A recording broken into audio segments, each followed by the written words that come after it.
पुंडलिक वरदे हरे विठ्ठल श्री ज्ञानदेव तुकाराम। पंढरीनाथ भगवान की जय। प्रभु रामचंद्र भगवान की जय। पवनसूत हनुमान की जय। उमापति महादेव की जय। अवधूत चिंतन श्री गुरुदेव दत्त। श्री सद्गुरु श्यामनाथ महाराज की जय। श्री गणेशाय नमः। श्री सरस्वती नमः। श्री प्रभु रामचंद्राय नमः। श्री श्यामनाथाय नमः। ओंकार रूपी परब्रह्म मायेचं चक्र चालवणारा निस्पृह असा प्रल्हादासाठी धावून जाऊन नरसिंह अवतार धारण केलेला ब्रह्मांडाचा नायक, ब्रह्मांडाची रचना करणारा, ब्रह्मांडाचा चालक, ब्रह्मांडाची निर्मिती करणारा, ब्रह्मांडाचा संहार करणारा, ब्रह्मांडाचा दाता आणि ब्रह्मांडाचं पालन पोषण करणारा हे भगवंता तूच आहेस. मायेचं चक्र चालवणारा, मायेला जन्म देणारा, मायेचा नाश करणारा, मायेपासून विरक्ती करणारा, माया हारक, मायेला तारक आणि माया जी आहे तिला आपल्या अधीन ठेवणारा, अधीन करणारा असा महेश्वर आहेस. जो भव आहे, जे भव दुःख आहे त्याला तारक असा तू आहेस. भवाची निर्मिती करणारा, भव हारक, भव सुकृत आणि भव नाश करणारा, भव दुःखाचं मर्दन करणारा दयानिधी असा भगवंत आहेस. हे प्रभुजी भगवंता तू भक्त दयार्णव आहेस. भक्ताच्यासाठी धावून येणार आहेस आणि याच ग्रंथाच्या ठिकाणी सदैव राहून हा ग्रंथ पूर्ण करावा हा दृढ सद्भाव माझ्या अंतःकरणामध्ये असं ग्रंथ करते. देवीदास महाराज भगवंताला विनवणी करू लागलेले आहेत.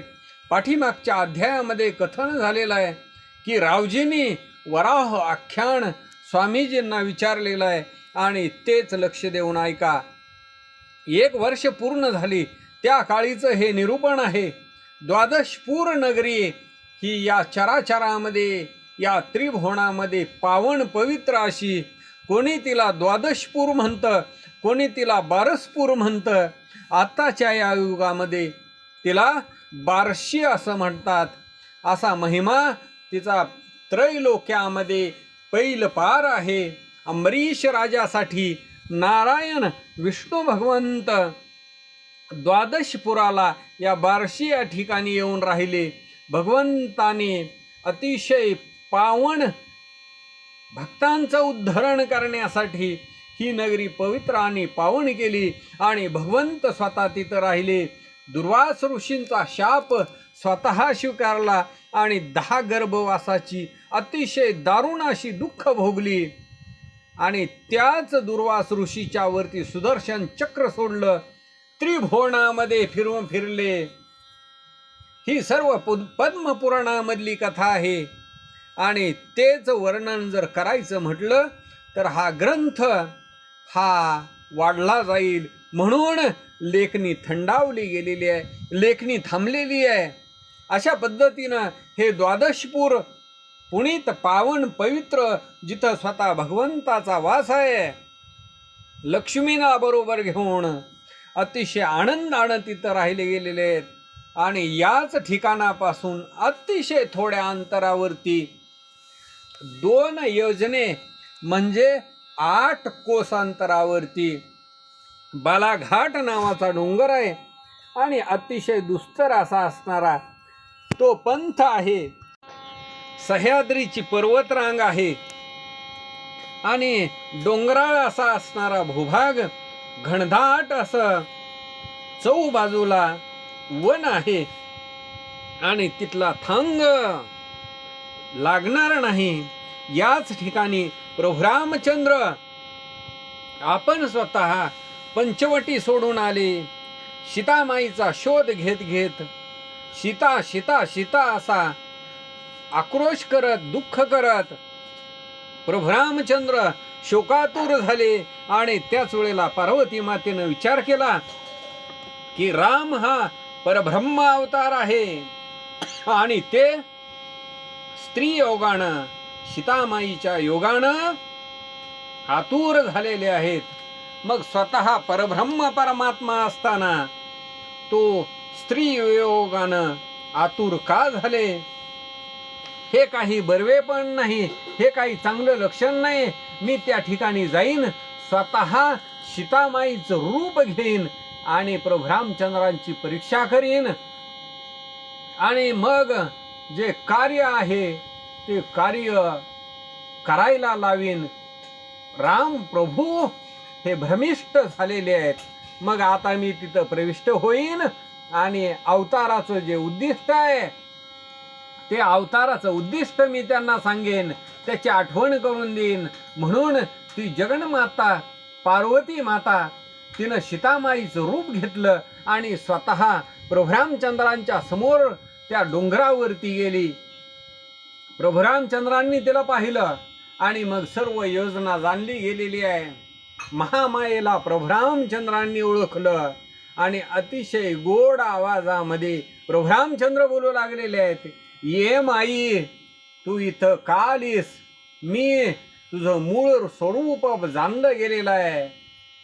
माझ्या मनामध्ये शोक नाहीच, पण लोकांना दाखवण्यासाठी मी शोक करतो आहे.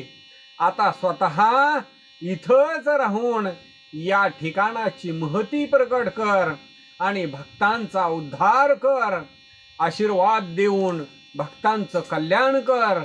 जिथं आदिमाया प्रकट झाली तोच डोंगर बालाघाटाचा डोंगर यमाई देवी असं नाव प्रसिद्ध झालं आणि तेच या कलियुगामध्ये पुढं यमाई देवी राहिलं. पार्वती माता डोंगर ठिकाणी राहिली. भक्तांचा उद्धार करण्यासाठी तिनं वास्तव्य केलं.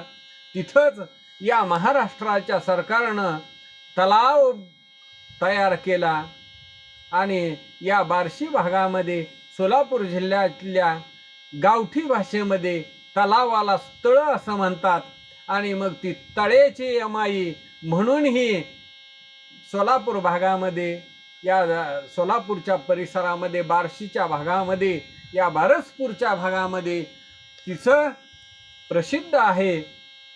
इकडे कैलासपती महादेव बेचैन झाले, पार्वती कुठं गेली ते विचार करू लागलेले आहेत आणि मग कैलास त्यांनी सोडून दिला.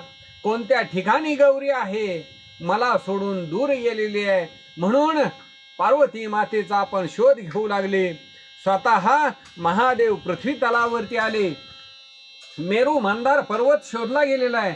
दंडकारण्यामध्ये प्रवेश केला आणि दंडकवनामध्ये प्रवेश करून शोध घेऊ लागलेले आहेत. सह्याद्री पर्वतावरती शोध घेतलेला आहे आणि मग तिथून पुन्हा काक्रम स्थानाच्या ठिकाणी जिथं पार्वती मातेचं ठाण आहे, जिथं यमाई देवी आहे, त्या काक्रम स्थानाला येऊन पोचले.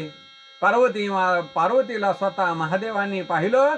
महादेवांना अतिशय आनंद झाला आणि म्हणू लागले, हे पार्वती, तू इथं का आलेली आहेस? मला एकट्याला कैलासामध्ये तू सोडून दिलं. त्यावेळेला पार्वती माता बोलू लागलेली आहे की रावणानं सीतामाईचं हरण केलं. प्रभू रामचंद्र शोकमग्न झाले आणि अतिशय दुःख करू लागले. प्रभू रामचंद्र हे पूर्वीचे परब्रह्म देवादिदेव आहेत, पण ते सगळं मूळ धाम विसरून दुःख करत करत या डोंगरावरती फिरू लागले. स्वतःचं कार्य विसरून गेले. वनामध्ये आक्रोश करू लागले आणि त्यांचीच परीक्षा घेण्यासाठी मी या काक्रम नावाच्या वनामध्ये आले. मी स्वतः सीतामाईचं रूप घेऊन त्यांच्या समोर उभे राहिले, पण त्यांनी मला पूर्ण ओळखलं आणि मला बोलू लागले, ये माई. प्रभू रामचंद्रांनी विनवण केली, मला आज्ञा दिली, म्हणून मी इथंच राहिले, कारण भक्तांचा उद्धार करायचा आहे. म्हणून आता आपण स्वतः यमाई नाव घेऊन या ठिकाणी स्थानापन्न झालेली आहे. आता मात्र मी कैलासाला परत येत नाही. पार्वती मातेचं हे बोलणं ऐकल्याच्या नंतर महादेव स्वतः बोलू लागलेले आहेत की तू जर कैलासाला नाही आली तर मी सुद्धा इथंच तुझ्याबरोबर राहीन. पण राम आज्ञा पावन आहे, पवित्र आहे, म्हणून पार्वती माता कैलासाला परत गेली नाही. इथंच स्थानापन्न होऊन भक्ताचा उद्धार करू लागली. स्वतःची पत्नी दूर आहे हे मात्र महादेवांना रुचलं नाही, म्हणून स्वतः महादेव ज्योतिबा झाले आणि तिथंच डोंगराच्या ठिकाणावरती त्या यमाई देवीच्या जवळच त्यांनी वास्तव्य केलं. यमाईच्या समोरच जो डोंगर आहे तिथं शिवशंकर राहिले. अशा पद्धतीनं पावन आणि पवित्र तो असणारा परिसर झाला. तोच भक्तासाठी पवित्र पावन आहे. शिवशक्ती स्वतः पण डोंगरावरती येऊन राहिली आणि तेच स्थान पवित्र आणि पावन झालं.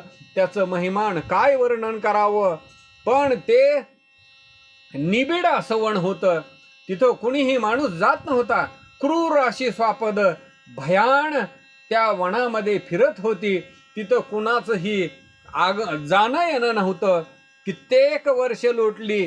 पुढं तिथं एक गाव बसलं गेलं आणि त्याचंच नाव काक्रम, जे गाव या त्रिभुवनामध्ये अतिशय पवित्र असं धाम झालेलं आहे. काक्रम नावाचा पुढं अपभ्रंश झाला आणि कोरेगाव असं नाव पडलं. आता तिथीची जी कथा आहे ती कथा लक्ष देऊन ऐका. काक्रम या गावामध्ये एक महंत आपल्या शिष्यासमवेत राहत होते. त्यांनी नियमस्थ असा संन्यास घेतलेला होता, पण ते एकांतवासामध्ये राहत होते.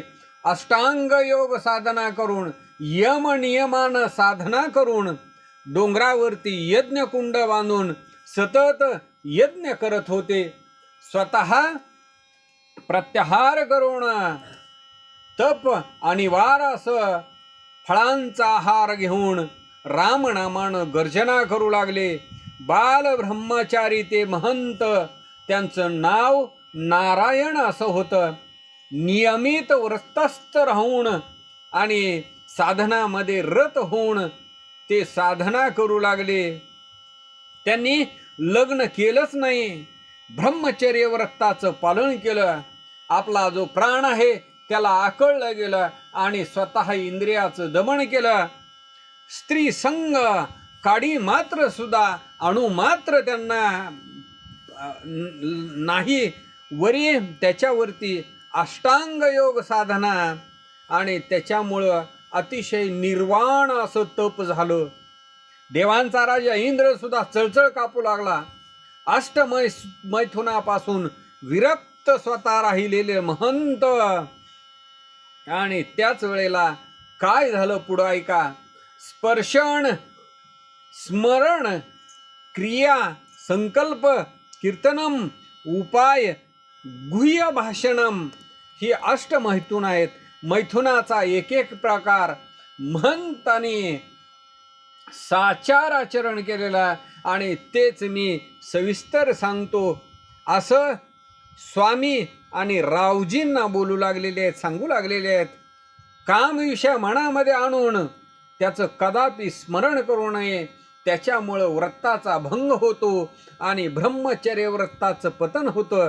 दुसरा मैथुनाचा प्रकार म्हणजे कीर्तन असं नाव आहे. तो विषय त्याच्या मुखातून असणारा, त्याचा विचार करू नये, विचार मांडू नये, तो विषय मुखातून बाहेर येऊ नये.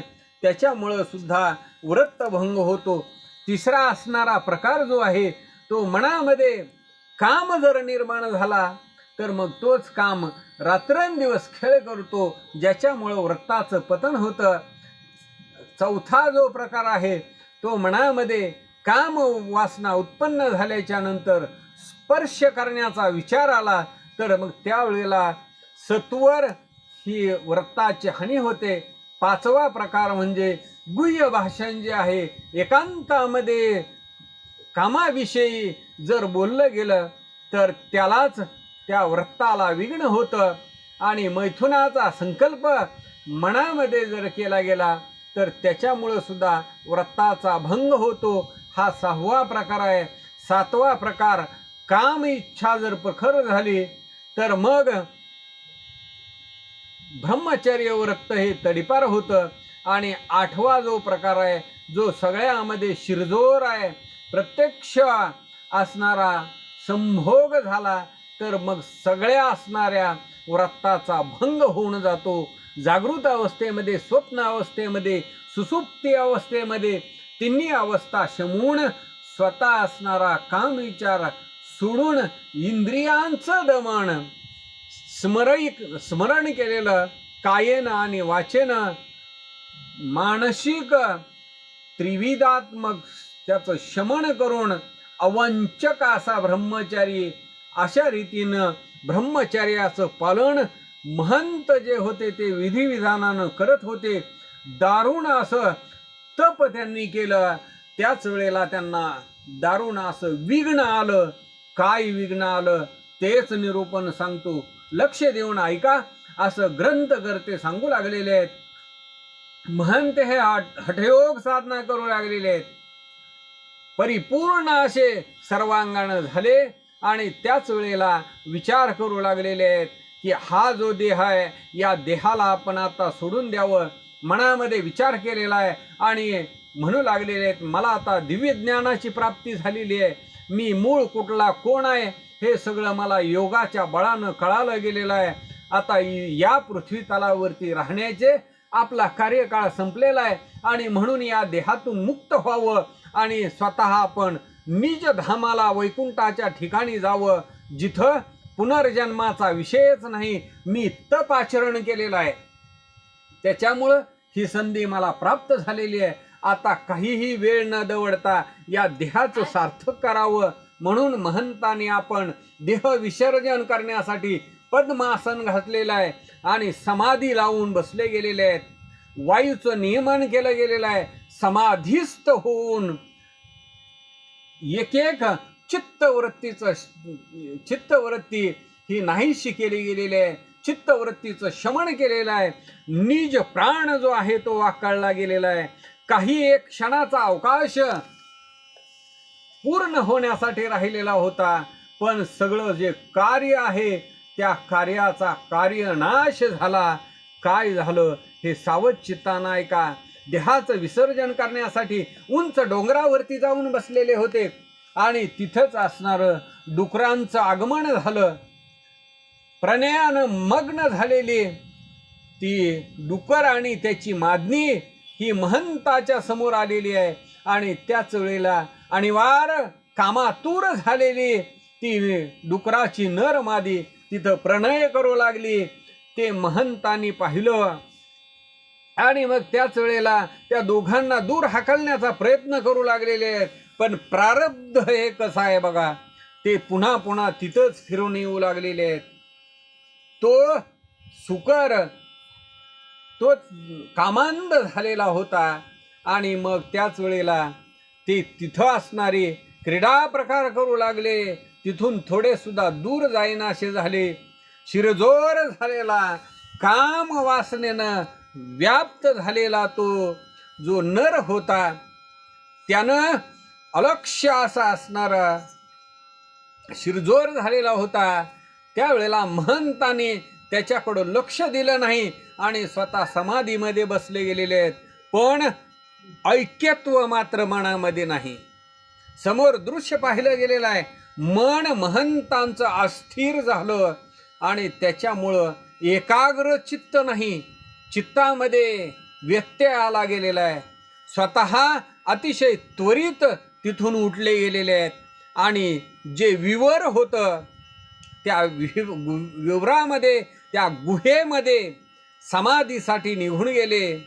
त्यावेळेला तिथं डोंगराच्या माथ्यावरती साधना करण्यासाठी तिथंच आतमध्ये गुहा होती. या चराचराला कोणाला दिसणार नाही, कोणाला तिचा पत्ताही लागणार नाही अशी ती गुहा. आणि तिथं जाण्याचा मार्ग हा अतिशय खडतर होता पण तिचा आतमध्ये पुष्कळ विस्तार होता आणि त्याच ठिकाणी योग प्रकार सर्व विसरून करण्याचं ते ठिकाण होतं.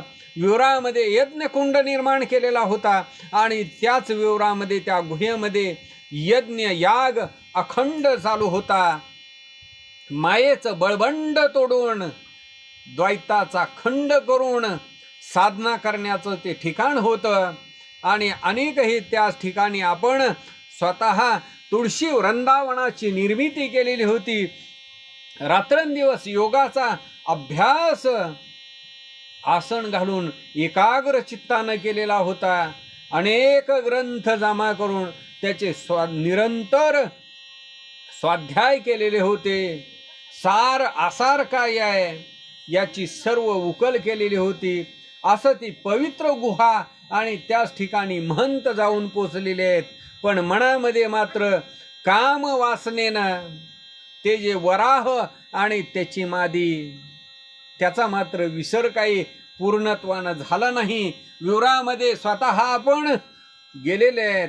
देहाचं विसर्जन करायचं आहे. पुन्हा अनुष्ठान करण्यासाठी समाधीमध्ये मग्न झाले. समाधीस्थ झालेले महंत आणि त्याच वेळेला एकाग्र चित्त करण्याचा प्रयत्न करू लागलेले आहेत. देहाच्या आतमध्ये वारा कोंडला गेलेला आहे आणि मदनाला मात दिली गेलेली आहे. पण लिंग देह हा प्रफुल्लित झालेला आहे, पुलकित झालेला आहे. आणि त्याच लिंग देहाला काम वात हा झोंबला गेलेला आहे. पंच इंद्रिय जागृत झालेली आहे आणि जो रतीचा विषय आहे तो रतीचा विषय पुढे आलेला आहे. त्याच्यामुळं चित्तवृत्ती पालटली गेलेली आहे. समाधी अंशतः भंग झाली. ऐक्यत्वाची भावना सगळी संपली गेली आणि काम प्रवेशला गेलेला आहे. काम देहामध्ये प्रवेश केल्याबरोबर महंत हे कामविवश झाले आणि ज्याच्यामुळं जन्म मरणाचा फेरा ओढावला गेलेला आहे. वृत्ती शेष राहिली गेलेली आहे. स्वदेहाचं विसर्जन केलं. जी वासना मनामध्ये अपूर्ण राहिली आणि तीच वासना परिपूर्ण करण्यासाठी पुन्हा जीवाचा जन्म होतो. तशीच गत महंताची झाली. देह विसर्जनच्या वेळेला वासना निर्माण झाली आणि तीच वासना लिंग देहामध्ये स्थिर झाली. वासना लिंग देहामध्ये तिनं प्रवेश केल्याच्या नंतर वराह योनी जी आहे ती निश्चित झाली. पण महंत हे समाधिस्थ होते. पंचमभूत देहामध्ये होते. समाधीचं उत्थान न करता त्यांनी देह विसर्जन केला. वासना सूक्ष्म रूपानं तशीच त्यांच्यामध्ये राहिली आणि त्याच्यामुळंच जन्म मरणाचा फेरा हा निश्चित झाला. महंत समाधीस्थ झाले. शरीर मात्र जिथल्या तिथंच राहिलं. पण लिंग देहामध्ये कामना राहिली आणि त्याच्यामुळं तो अतृप्त राहिला. तीच कामना तृप्त करण्यासाठी वराह योनी निश्चित झाली आणि जीवात्माचा स्वघात 10 दिशेमध्ये हिंडू लागलेला आहे. पण हे शिष्यगणांना मात्र माहीत नव्हतं की त्यांची कामवासना अपूर्ण राहिलेली आहे आणि त्याच्यामुळं महंताचा उद्धार झाला. परिपूर्ण चारी देहाच्या पलीकडे गेले असं शिष्य स्वतः बोलू लागले. महंतांनी देहाचं विसर्जन केलं आणि समाधीस्थ असं त्यांचं शरीर झालं. म्हणून त्या स्वामींचा जय जयकार करू लागलेले आहेत. जय जयकार करत सगळे शिष्यगण मिळालेले आहेत. साष्टांग भावयुक्त अंतकरणानं नमन करू लागले. म्हणू लागले आपल्या गुरुची साधना फळाला आली आणि त्यांनी देहाचं विसर्जन केलं. सगळेजण शिष्यगण मिळून स्वतः समाधी स्थानाच्या ठिकाणी गेलेले आहेत. तिथं प्रचंड मोठी विस्तीर्ण अशी शिळा समाधीच्या समोर लावली गेलेली आहे. खूण म्हणून ठेवली. तशाच पद्धतीनं शिष्यगण आपण पवित्र राहण्याचं ते ठिकाण आणि त्याच गुहेच्या समोर पाषाण लावलं गेलेलं आहे आणि ती गुहा बंद केली. पुढं आपण सगळेजण मिळून अनुष्ठान करू लागले. जप जाप्य पूजा विधान गुरुच पाय लक्षून करू लागलेले आहेत. जप तप अनुष्ठान तशाच पद्धतीनं होम हवन त्या डोंगरावरती करू लागले. आणि म्हणून तो डोंगर पवित्र आणि पावन झाला. त्याचं वर्णन काय करावं. त्या ठिकाणी सगळे शिष्यगण साधना करून स्वतःचा उद्धार करून वैकुंठाला गेले. भवबंधनाचा त्यांनी छेद केला. चौफेर असं अतिशय घनघोर असं ते वन. आणि म्हणूनच तिथं कोणाचं जाणं येणं नव्हतं. डोंगर स्थान हे ओस पडलं गेलं, पण ते ओस पडलेलं डोंगर स्थान सुद्धा पवित्र आणि पावन. प्रभू रामचंद्रांचे पाय त्याला लागले आणि म्हणून ते पावन झालेलं. स्वतः यमाई या नावानं जगदंबा पार्वती माता तिथं वास्तव्य केलं. अवतीर्ण झाली. जगदंबेचा निवास पाहून महादेव स्वतः समोरच्या डोंगरावरती ज्योतिबा झाले आणि त्याच ठिकाणी रहवास केला. भक्तांच्यासाठी तिथं वास्तव्य केलं. महंताने आपण समाधी घेतली. ते वन मात्र उदास पडलं गेलेलं आहे. शेकडो वर्षाचा कालक्रमण निघून गेला आणि मग तिथलं सगळं नामोनिशाण संपलं गेलं. माती ही वरती आली गेलेली आहे. होम हवनाचं ठिकाण सगळं बुजलं गेलं. समाधी स्थळ तळामध्ये बुडून गेलं. तुळशी वृंदावन ही तिथं झाकलं गेलं. माती तिथं वाढचा थर वाढला गेला. परिसर अदृश्य झाला. तिळभर सुद्धा मागमूस कुठं पाहिलं तर राहिला नाही. हे पूर्वीचं कथन अतिशय पावन स्वामी हे रावजींना सांगू लागलेले आहेत. श्रोत्यांनी चित्त देऊन ऐकावं. ज्याच्या योगे करून ऐकणाऱ्या श्रोत्याचा उद्धार होईल. रावजी स्वतः स्वामीजींना बोलू लागलेले आहेत की महंताचा जन्म त्या डुकराच्या योनीमध्ये तो कशा पद्धतीनं स्वस्वरूपाला प्राप्त झाले आणि तोच सांगा सगळा विस्तार सविस्तर सांगा म्हणू लागले. त्यावेळेला स्वामी आपण सांगू लागलेले आहेत. कथानुसंधान जीवात्मा शरीराला त्यागतो आणि तो मात्र स्वइच्छेनं हिंडू लागतो. जी वासना तृप्त राहिलेली आहे तीच वासना सूक्ष्म देहामध्ये संचार करते. वायुरूप होऊन भ्रमित होऊन तो जन्मयोनीचा शोध घेत फिरतो. अवकाश भ्रमण केल्याच्या नंतर मृत्यूच्या वेळेला जी वासना राहिलेली आहे तिचा ठिकाणा पाहून तिथंच जाऊन तो जन्म घेतो. असं असणारं विज्ञान हे वासनेचं आहे. अशा रीतीनं ते स्वामी महंत वराह योनीमध्ये पतित झाले आणि मग त्या वराहाच्या मादीच्या उदरामध्ये प्रवेश केल्याच्या नंतर त्यांना अंतःकरणामध्ये अतिशय दुःख झालं.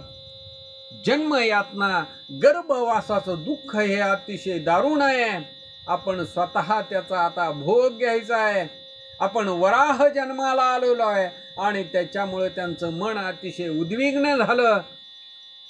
वराह योनीमध्ये प्रगटून आपल्याला अतिशय दुःख भोगावं लागतेलं आहे.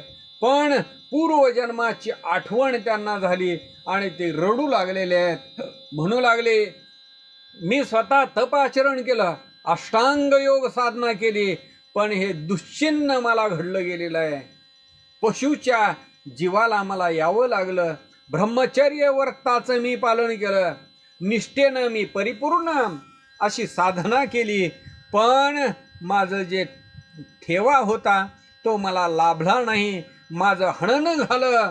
तप साधना खडतर केली. योग मार्ग दुस्तर असा आचरण केला, पण त्याचा लाभ तिळभर सुद्धा प्राप्त झाला नाही. काम शेवटी उत्पन्न झाला आणि या सुकर योनीमध्ये मला यावं लागलं. म्हणून हे परमेश्वरा मला तू आता थारा दे आणि या पशुयोनीच्या बाहेर काढ आणि माझं जे निजधाम आहे हे भगवंता तुझ्या निजधामाला मला ने. प्रभू तू भक्तासाठी दयाळू आहेस. ही वराह योनीमध्ये माझा ठाव झालेला आहे, तरी मला याच्यातून मुक्त कर. माझा प्रेमभाव जाणून घे. आणि म्हणून पूर्वजन्माची जी खूण आहे, डोंगर माथ्याच्या ठिकाणी समाधी आहे आणि तिथंच राहून तो असणारा वराह कालक्रमण करू लागला. अशा पद्धतीनं तो वराह पशु पावन ज्ञान निपुण असताना सुद्धा त्या डुकराच्या योनीमध्ये, जनावराच्या योनीमध्ये गेला आणि त्याच्यामुळं पण गत जन्माचं, पूर्वीच्या जन्माचं विस्मरण काही त्यांना झालं नाही. प्रभूची, भगवंताची विनवणी करू लागलेले आहेत. स्वामी रावजींना सांगू लागलेले आहेत, रावजी सावध होऊन ऐक. महंत हे वराह योनीमध्ये गेले, त्यांना वराहाचं शरीर प्राप्त झालं आणि त्यांच्या देहाचं विसर्जन होईल. त्याच वेळेला त्यांचा उद्धार होईल. त्या वराह देहाचा नाश झाला की ते पुन्हा या पृथ्वी तलावरती अवतार घेतील, लोकांना सन्मार्गाला लावतील आणि स्वतः वैकुंठाला जातील. योग मार्गाला गेलेला, योग मार्गाचा तो च्युत झाला म्हणून त्यांना योगच्युत म्हटलं गेलेलं आहे.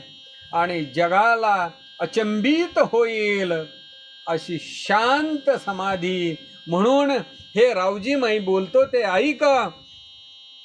तुझ्या पोटी पुत्र संतान नाही, पण तू जर त्या वराहाला मारलं गेलं तर तुला निश्चितपणानं पुत्रप्राप्ती होईल. वराहाचा तू जर घात केला, जीव घात केला तर तो पशुदेह, तो जनावराचा, त्या डुकराचा देह सोडून मनुष्य जन्म प्राप्त होईल आणि तोच तुझ्या पोटी जन्माला येईल. म्हणून आता तू आपण त्या काक्रम स्थानाच्या ठिकाणी ताबडतोब जा आणि त्या वराहाचं उद्धारण कर. हीच खूण अंतःकरणामध्ये ध्यानात ठेव.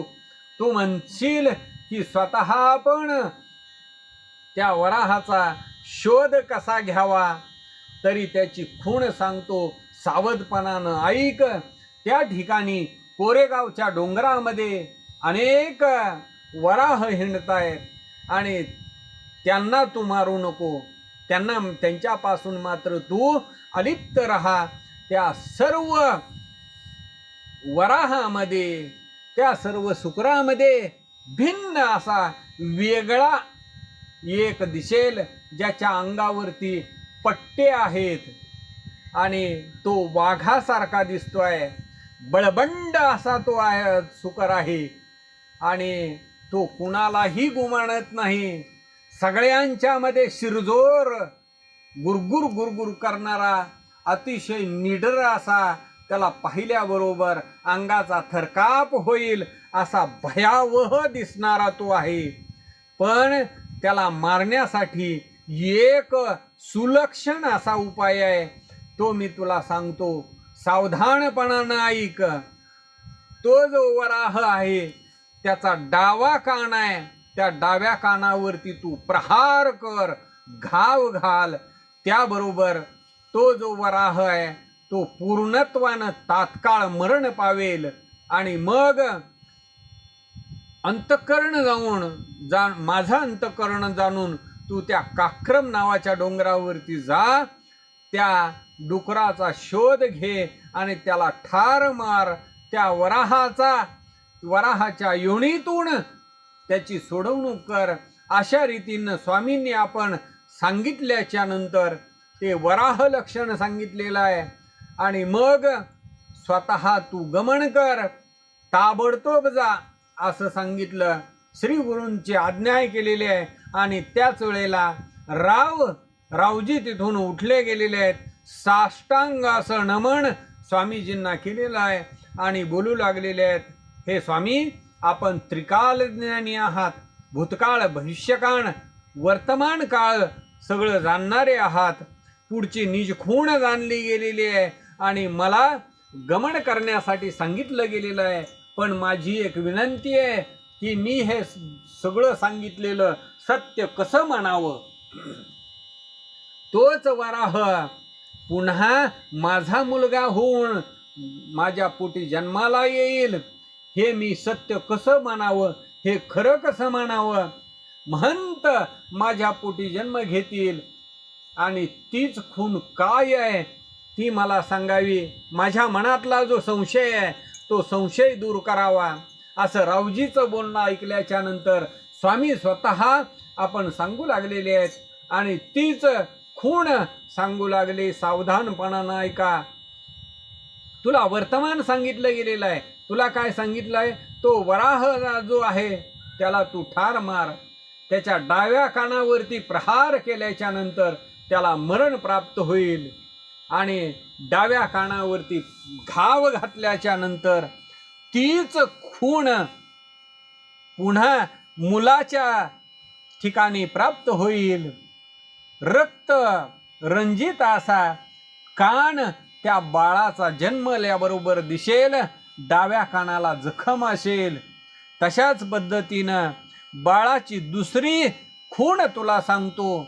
बाळ हे जन्मल्याच्या नंतर 3 दिवस हसत राहील. पुढे मग मी तुझ्या गावामध्ये येईन आणि त्या बाळाच्या डाव्या कानाला जी जखम आहे ती दिव्य ज्ञान त्याला अर्पण करून ती जखम नाहीशी करीन. तू आता आश्रमाच्या ठिकाणी जा. त्या काक्रम नावाच्या वनामध्ये जा. असं म्हणून हे रावजी तू आता मनामधला सगळा संशय सोडून दे. काक्रम स्थान लक्षून त्या वराहाचा तू उद्धार कर. अशा पद्धतीने स्वामीने आपण रावजींना पूर्वकथन सांगितलं गेलेलं आहे आणि त्या काक्रमीच्या ठिकाणी गमन करण्यासाठी सांगितलं, जाण्यासाठी सांगितलं. रावजी वराहाचा उद्धार करण्यासाठी निघालं. श्री गुरूंची आज्ञा ऐकली गेलेली आहे. साष्टांग असा भावयुक्त अंतकरणानं दंडवट घातला आणि स्वतः काक्रम स्थानाच्या ठिकाणी वराहाचा उद्धार करण्यासाठी रावजी निघाले. दासांचा दास विनवणी करू लागलेले आहेत. वराह आख्यान त्याचं निरूपण होईल. तशाच पद्धतीनं यमाई देवीचं कथन हे या कलियुगामध्ये पवित्र आणि पावन. आता पुढच्या अध्यायामध्ये वराहाचा उद्धार होईल आणि शामनाथ महाराज जन्मनिरूपण तेच श्रोत्यांनी सावधपणानं ऐकावं. दास सद्गुरूंचा दास ग्रंथकर्ते देवीदास असं त्यांचं नाव सांगतात. ते म्हणतायत गुरुनं जसं अंतकरणामध्ये प्रकट केलं आणि तेच ग्रंथ ज्ञान इथं ग्रंथामध्ये मी सांगितलं गेलेलं आहे, लिहिलं गेलेलं आहे. इति श्री शामनाथात्मानुभव आत्महित काव्यातील लागव परिसोत श्रुते स्वयमेव पंचमोऽध्याय गुढः. श्रीकृष्णार्पणमस्तु. शुभं भवतु. पुंडलीकवरदे हरिविठ्ठल श्री ज्ञानदेव तुकाराम पंढरीनाथ भगवान की जय. प्रभु रामचंद्र भगवान की जय. पवनसूत हनुमान की जय. उमापति महादेव की जय. अवधूत चिंतन श्री गुरुदेव दत्त. श्री सद्गुरु शामनाथ महाराज की जय.